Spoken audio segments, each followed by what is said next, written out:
Tadi belum.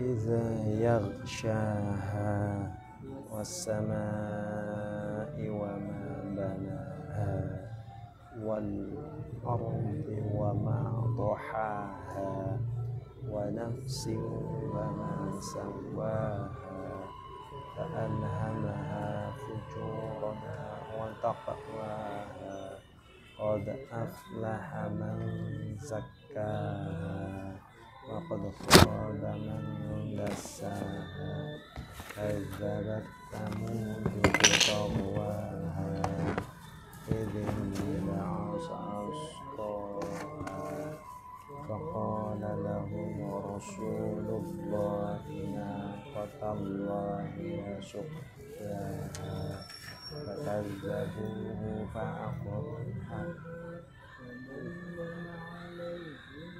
rabbuhum bidambihim fasawwaha wa la yakhafu uqbaha. Jadi saya sunat Berarti lain. ya ini Pak. A'udzu billahi minasyaitonir rajim. Bismillahirrahmanirrahim. Wal laili idza yaghsha wan nahari idza tajalla wa ma khalaqaz zakara wal unsa inna sa'yakum lashatta fa amma man a'ta wattaqa wa saddaqa bil husna wa sanuyassiruhu lil yusra wa amma man bakhila wastaghna wa kadzdzaba bil husna wa sanuyassiruhu lil usra wa ma yughni anhu maluhu idza taradda inna alayna lal huda fa inna lana lal akhirata wal ula fa anzartukum naran talabba la yaslaha illa al-ashqa alladhi kazzaba wa tawalla wa sayujannabuha al-ashqa alladhi yu'ti malahu yatazakka wa ma li ahadi indahu min ni'matin tujza illa ibtigha'a wajhi rabbihil a'la wa lasawfa yarda. Sadaqallahul azim.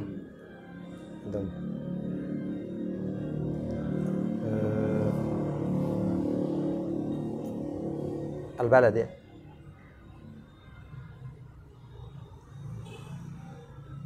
La uqsimu bihadzal balad. أعوذ بالله من الشيطان الرجيم بسم الله الرحمن الرحيم لا أقسم بهذا لا أقسم بهذا البلد بهذا البلد وأنت حل بهذا البلد ووالد ووالد وما ولد لقد خلقنا الإنسان في كبد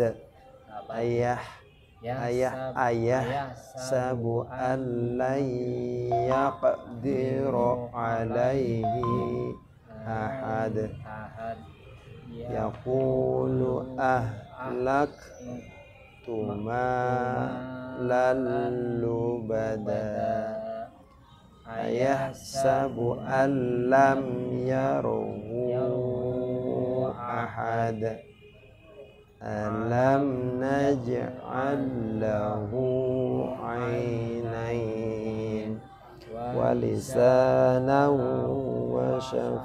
وشفتين وهديناه النجدين فاقتحم العقبة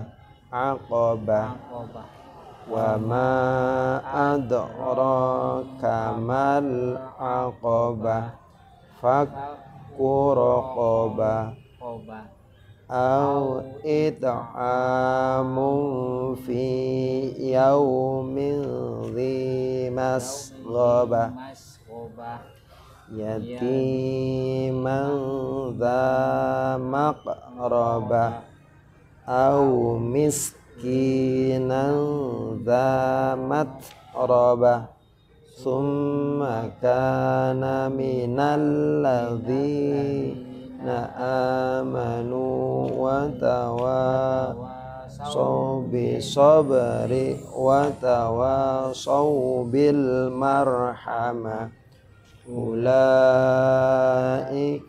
أصحاب الميمنة والذين كفروا بآياتنا هم أصحاب المشأمة عليهم نار مؤصدة. Ya. Sadaqallahul azim. Alhamdulillah Bapak-Bapak sekalian yang dimuliakan oleh Allah Subhanahu wa taala. Malam hari ini kita upaya untuk melanjutkan sebagaimana tiap pekan kita melaksanakan. Ada mungkin di antara teman atau saudara kita ya, satu upaya ini yang berhalangan hadir. Mudah-mudahan halangannya ini bukan halangan yang bisa dikatakan menyebabkan keterpurukan ataupun futur ya, tapi karena memang ada satu kepentingan ataupun keperluan. Bagi yang sakit mudah-mudahan diberikan kesembuhan dengan segala kesembuhan yang tidak meninggalkan penyakit. Kemudian yang punya kepentingan ataupun ada keperluan keluarga mudah-mudahan dilancarkan. Dan untuk kita sekalian mudah-mudahan juga diberikan istiqomahan agar bisa terus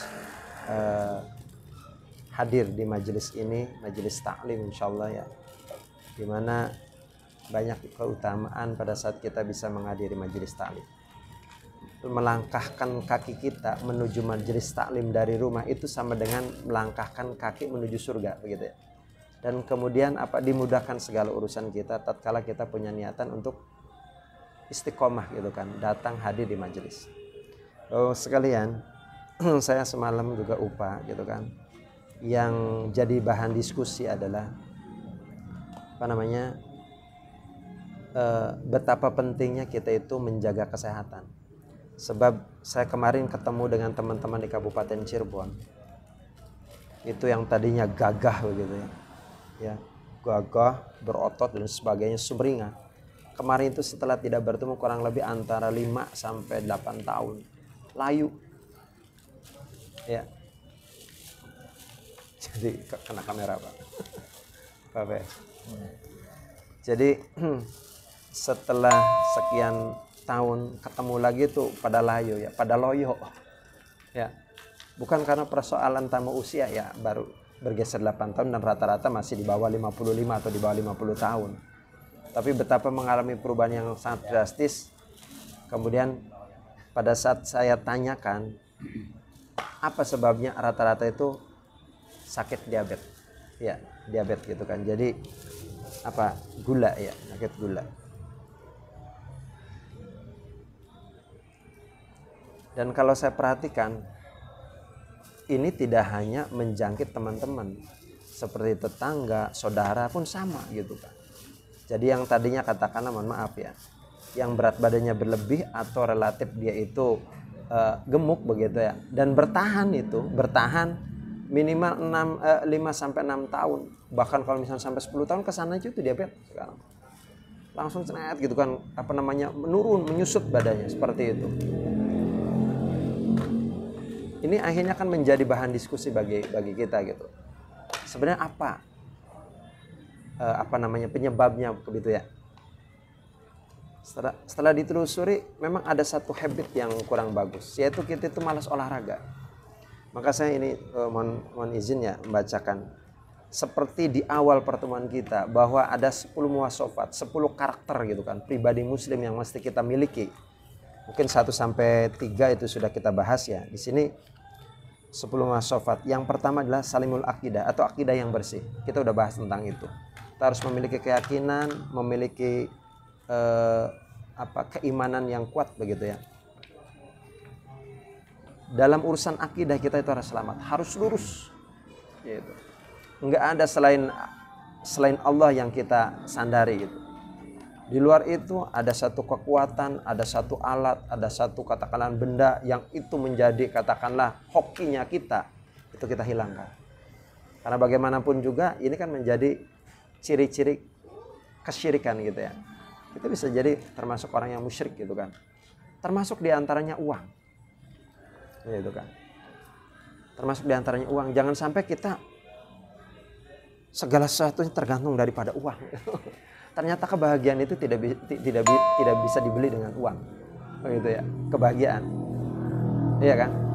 Contoh misalkan orang pada saat dia sudah sakit sangat parah gitu kan, sudah di ICU atau ICCU dan sejenisnya, udah di UGD, IGD dan sebagainya, udah dalam keadaan koma, uang banyak di tabungan, miliaran mungkin 1/2 triliun ada, tapi itu apakah bisa menggantikan seseorang yang sudah koma gitu? Iya kan? Apakah dia bisa menggantikan? Apakah orang itu pada saat gitu kan, atau mama atau bapak atau ibu gitu kan, kita masih punya tabungan, deposit gitu kan, deposito di mana? Di bank, 1/2 triliun. Ayo bisa tertawa, ayo sembuh dan sebagainya. Bisa nggak? Belum tentu.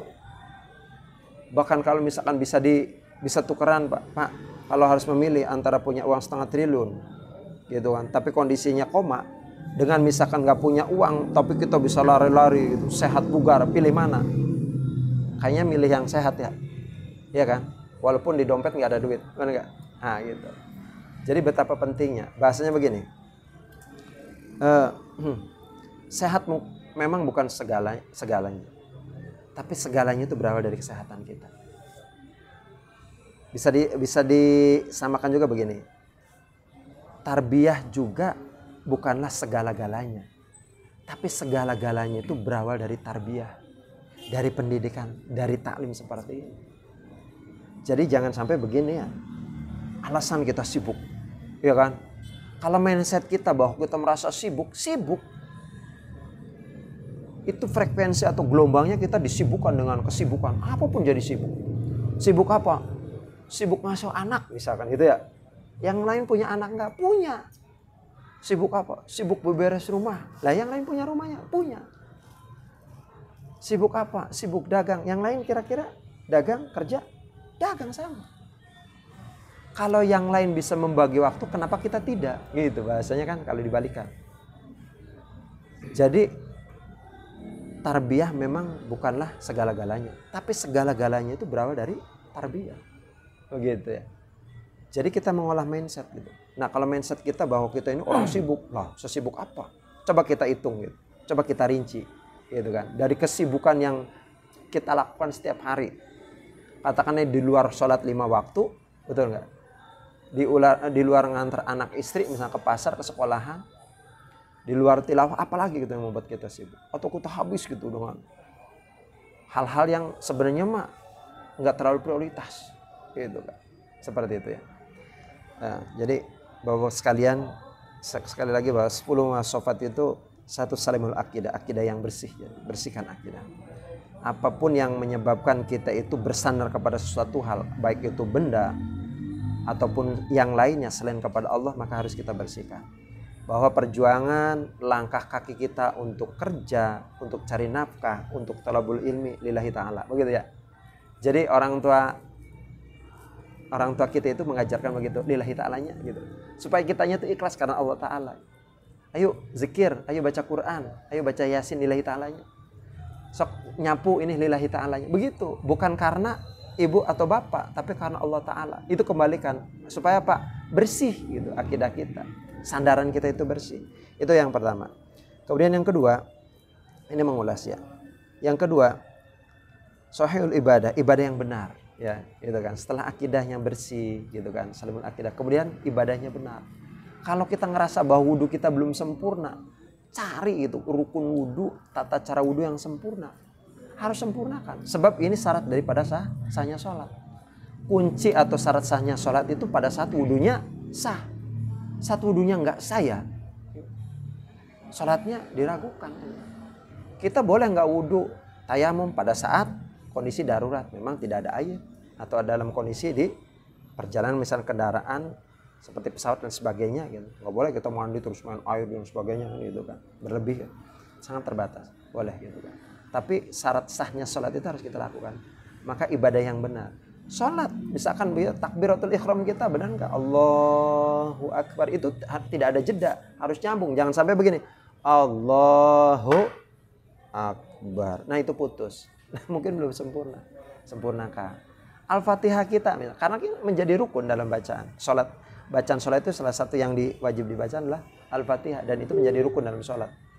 Itu harus kita perbaiki dan sebagainya. Masalah sholat, masalah ibadah gitu.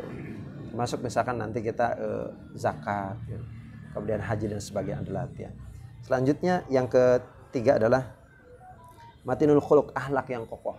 Kemarin kan saya ceritakan di mana-mana bahwa al-adabu fawqal ilmi. Jadi adab itu, akhlak itu lebih utama daripada ilmu. Innamal bu'itsu liutamima makarimah akhlak. Sungguhnya aku kata Rasulullah diutus ke muka bumi ini, diutus ke bumi ini untuk apa? Diutus ke dunia ini untuk apa? Menyempurnakan akhlak, begitu. Akhlak. Kemudian dalam hadis yang lain, akmalul mu'minina imanan ahsanul khuluq. Orang mukmin yang sempurna imannya adalah yang paling baik akhlaknya. Jadi ukuran kesempurnaan iman seorang itu adalah bagaimana akhlaknya. Akhlaknya buruk, imannya bermasalah. Akhlaknya sempurna, bagus banget gitu, terpuji, imannya kuat. Jadi jangan jauh-jauh melihat seorang kadar keimanannya itu dari apa? Dari akhlak. Akhlaknya buruk udah dipastikan. Kalaupun maaf ya, misalkan sholatnya mokol gitu kan, ya kan? Wah nggak pernah telat, tapi ternyata buruk akhlaknya. Wah ada masalah dengan keimanan. Kalau praktek ibadah katakan mahdonya iya, tapi keimanannya. Dan yang keempat ini kita sampai keempat aja ya. Qawiyul jismi, jadi kekuatan jasmani. Ini yang saya pengen tekankan. Jadi kekuatan jasmani. Kan kalau ada bahasa begini, mensanain konforesano. Ya, dalam tubuh yang sehat terdapat jiwa yang kuat. Begitu ya. Nah, karakter kita pun harus kita miliki, yaitu qawiyul jismi. Jadi kekuatan jasmani, sehat gitu kan, bugar. Bagaimana Rasulullah kan mengajarkan kita itu harus gitu kan, bisa berenang, berkuda, kemudian memanah. Ini satu gambaran bahwa ada keterampilan gitu, ada kekuatan dan sebagainya gitu. Dan berolahraga. Dan Rasulullah itu senangnya kan jalan. Nah, begitu. Jalannya Rasulullah itu kayak turun dari bukit gitu ya. Tak begitu cepat, begitu ringan. Ada orang yang mempelajari bagaimana jalannya Rasulullah. Itu yang turun tuh katanya tumitnya dulu begitu tak begitu. Jadi cepat. dan paling cepat gitu. Tapi pada saat nengok bagaimana? Rasulullah itu menengok dengan badan, bukan karena ininya kaku ya, tapi karena menghargai orang tuh. Bukan sekedar tengok hanya kepalanya aja gitu, badannya menghadap sana, tapi dengan badannya.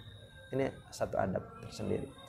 Jadi bisa dikatakan tadi ya, bahwa tarbiyah bukan segala-galanya, tapi segala-galanya berawal dari tarbiyah. Sehat memang bukan segala-galanya, tapi segala-galanya itu butuh kesehatan.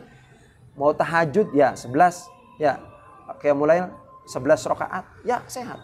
Mau saum sunnah, ya sehat. Kalau sakit, ya Pak, nggak boleh kita maksain saum kan. Jangan saum sunnah, saum wajib, nggak jadi kewajiban pada saat kitanya sakit. Mau haji harus sehat dulu, ya kan? Jantungnya dicek jantung, kemudian juga kandungan yang lainnya begitu, cek lebih sebagainya. Wah ini bermasalah ini, darahnya rendah banget, gampang pingsan ya nggak jadi. Jantungnya sangat lemah, nanti pada saat take off landing pesawat ya bisa jelalatan gitu kan. Ya kan dikondisikan seperti itu. Jadi sehat sekarang. Dan untuk sehat salah satunya adalah ya kita harus melatih. Semalas apapun, sesibuk apapun gitu kan. Kita harus menyempatkan diri untuk bisa berolahraga di hari itu. Kita jangan sampai kalah sama orang Taiwan, orang Hong Kong gitu. Orang Asia Timur sana. Mereka itu kalau misalkan makan di hari ini, maka hari itu harus olahraga. 2 kali makan, 2 kali olahraga. Lah kita 3 kali makan, 1 olahraga, sekali olahraga enggak. 3 kali makan, 1 kali olahraga, itu pun cukup 10 menit. Oh, tidak berimbang. Kalori yang kita masukkan, makanan yang kita masukkan itu tidak terbakar. Gitu kan. Jadi betapa pentingnya yang namanya sehat. Mau apapun, mau punya planning, rencana apapun, kita itu harus sehat, berawal dari sehat. Kalau nggak sehat, ya repot ya. Mas Rinto mau dagang, ya meriang, masuk angin, kepalanya pusing gitu kan. Kemudian dengkulnya gemeteran. Kira-kira naik motor bagaimana? Ya bisa ngeloyor tumbang kan gitu. Kan perlu sehat. Gitu. Dan kesehatan ini nggak bisa datang dengan sendirinya, gitu kan. Tapi harus dilatih. Maka milikilah habit, kebiasaan untuk senang olahraga. Jadikan fashion ya. Jadi gaya kita bahwa kita itu senang. Ya terserah mau badannya gede, mau badannya kecil gitu kan, mau badannya tebal ataupun tipis gitu kan. Penting senang olahraga. Bisa jalan-jalan. Pak Nono jalan, naik sepeda. Pak ABS jalan. Apa aja pokoknya yang kita lakukan. Ya, saya mah udah tiap hari juga kepanasan, misalnya goreng kerupuk keringatan beda. Goreng kerupuk itu pekerjaan yang dikejar target, tapi olahraga itu ada rileks gitu kan. Gitu. Maka sempatkan walaupun setengah jam ataupun 1 jam. Dengan rentang waktu 24 jam. Wajib kita punya space atau waktu tersendiri untuk kita berolahraga karena penting. Saat sakit segalanya nggak bisa kita kerjakan. Punya planning bagus, punya niatan bagus. Kalau udah sakit kita. Ya kan harus berdamai gitu lama. Mungkin itu sebagai pembuka, mudah-mudahan bermanfaat dan ini tentunya menasihati diri saya sendiri. Jadi supaya tidak malas dalam berolahraga, kemudian juga memiliki waktu. Kalau dibilang aduh sibuk, nggak punya waktu, sibuk. Mindset kitanya sibuk. Ya, kata passwordnya itu sibuk. Jadi kesana sibuk. Tapi kalau misalkan begini, sesibuk apapun saya bisa. Maka bahasanya begini, cari satu alasan yang membuat itu bisa. Cari satu alasan yang membuat setiap hari kita bisa olahraga, maka bisa. Ya, jangan cari alasan untuk sibuk, untuk nggak bisa. Cari satu alasan yang membuat bisa hadir di majelis ini, di UPA ini. Ya, sesibuk apapun. Misalkan, aduh bentrok dengan, ya bisanya digeser. Atau setelah UPA, atau sebelum UPA. Gitu. Hanya seminggu sekali. Untuk kita saling berbagi. Ini tuh yang bisa disampaikan, mohon maaf. Dan nanti ada sesi berikutnya Pak Apes ini akan ngecas kita sekalian ya. Motivasi kita untuk berpenghasilan. Lebih gitu kan. Untuk menambah penghasilan. Terima kasih. Assalamualaikum warahmatullahi wabarakatuh. Ini sebelumnya ada yang bagus sekali nih Mas. Dibaca Mas, dihayati bacanya. Oh ya.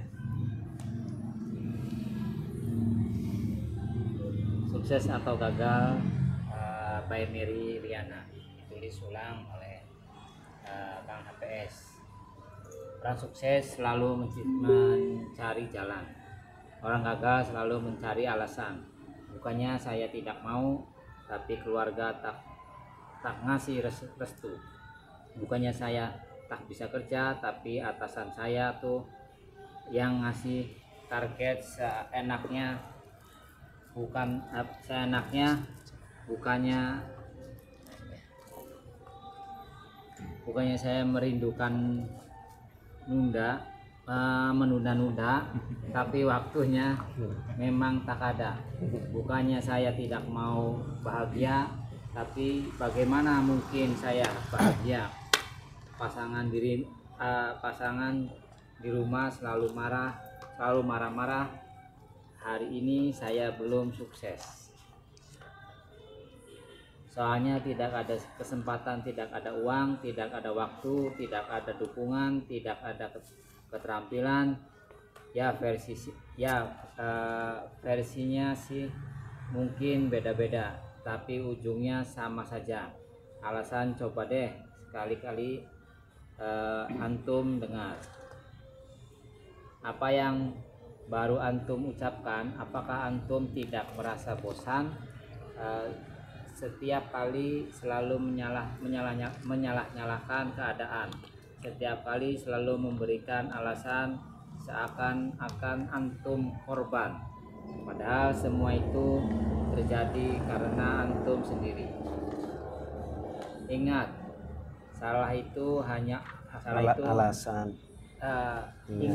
alasan itu hanyalah untuk orang lemah. Alasan itu hanya untuk orang yang tidak bisa menerima realita. Orang gagal akan selalu menyalahkan segalanya. Salah istrinya, salah konsumennya, salah anaknya, salah targetnya, semua salah. Salah tetangganya, semua salah kecuali dirinya. Antum mungkin tertawa, tapi jangan antum begitu juga selamanya. Antum masih terus bersembunyi di balik alasan antum tidak bisa merubah masa depan. Kalaupun itu telah terjadi, inilah saatnya antum sadar diri, sadar bahwa hari ini harus berbeda, sadar bahwa antum berhenti menyalahkan keadaan, berhenti mengasihani diri sendiri, siap menghadapi kenyataan, siap menghadapi masa depan. Kesuksesan antum adalah tanggung jawab antum. Kegagalan antum adalah tanggung jawab antum. Dan kalau itu tanggung jawab antum berarti antum bisa merubahnya. Kalau antum yang menyebabkan itu terjadi, berhenti, berarti antum yang memegang kendali. Jadi hari ini buatlah tekad dan putuskan. Tidak ada lagi keraguan, tidak ada lagi alasan, tidak ada lagi penyesalan. Apapun yang terjadi, berjanjilah saya akan selalu cari jalan, karena hidup saya adalah tanggung jawab saya. Sukses seorang muslim adalah ketika meninggalkan dalam keadaan berserah diri kepada Allah. Oleh karena itu kita harus bergerak dari manusia sakit menjadi manusia sehat, bergerak dari manusia miskin menjadi manusia kaya, bergerak dari manusia bodoh menjadi manusia cerdas, bergerak dari manusia hina menjadi manusia mulia, bergerak dari manusia beriman menjadi manusia bertakwa. Amin. Merdeka. Wassalamualaikum warahmatullahi wabarakatuh. Iya, terima kasih. Ini belum dengan jiwa. Saya udah ngirimkan harinya di grup ya, yang aslinya Mary Riana itu. Ini baru baca aja.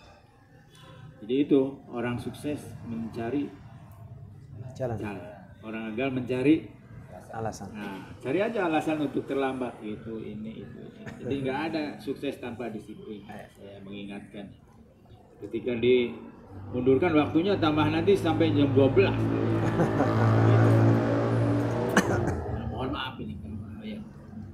Nah ini masuk ke sini kemarin permintaan itu apa dari saya tuh. Jadi kalau kemarin contohnya di sini apa di sana ya? Nah ini teorinya nih. Jadi mewujudkan prestasi terbaik dalam hidup. Apa yang dimaksud dengan prestasi terbaik itu adalah ya di mata Allah begitu ya. Ketika kita meninggal itu sebagaimana apa namanya surat Ali Imran ayat 102 ya dibacakan oleh khotib setiap hari Jumat. Jadi nanti saya minta giliran ini dari kiri ya, sehalaman supaya kita aktif semua. Nah ini rujukannya dari Jamal Ajaini ya, Jamil. Saya sebagai provokator kemiskinan.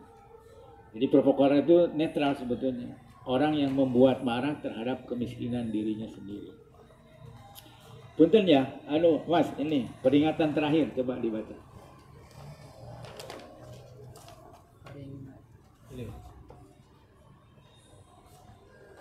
Peringatan terakhir, peringatan keras bagi Anda yang puas dengan hidup ala kadarnya, jangan membaca tulisan ini. Kami menegaskan sekali lagi bahwa penulis tidak bertanggung jawab apabila jalan hidup Anda berubah drastis setelah membaca tulisan ini. Ya, apa itu maksudnya? Tafsirnya gimana kira-kira? Jadi mungkin dengan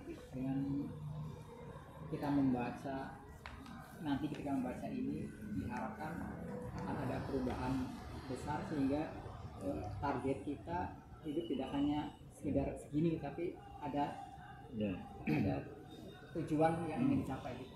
Ya, jadi peringatan keras bagi Anda yang puas dengan hidup ala kadarnya. Ini tidak ada kaitannya dengan bersyukur ya. Kan kita itu di Jumatan itu suruh ditingkatkan ketakwaan. Salah satu ciri takwa itu kan impaknya harus semakin tinggi.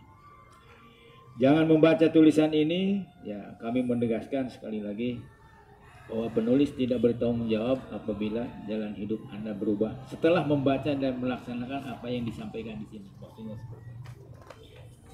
Ayo Mas, berikutnya berpikir bisa, pasti bisa, insya Allah. Nah, apa itu?